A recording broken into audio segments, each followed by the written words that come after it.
8 mektep yılları, yattan çıkmaz günleri.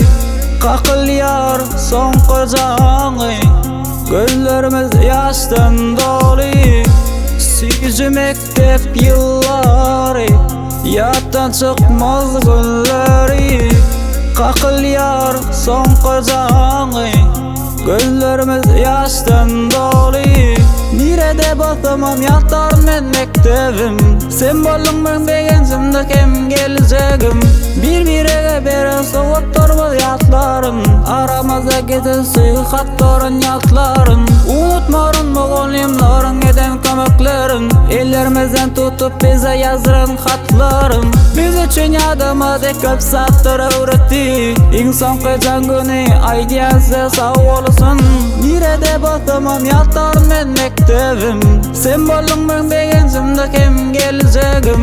Bir-birine beren soğuk tormaz yatlarım, aramazda giden suyu hattorun yatlarım. Unutmarın moğolimlerin eden kömeklerin, ellerimizden tutup bize yazıran hatlarım. Biz üçün yadıma köp satır öğretti, insan kıcan günü aydiyası sağ olsun.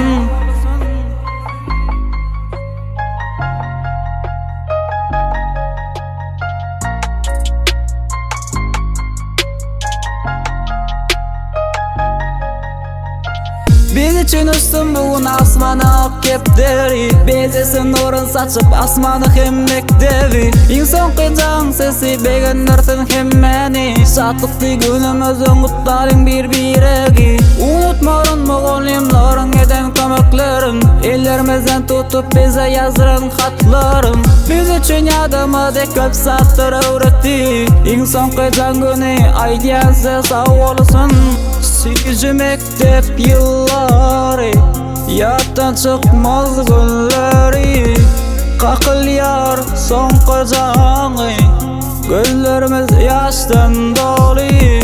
8 mektep yılları, yattan çıkmaz günleri.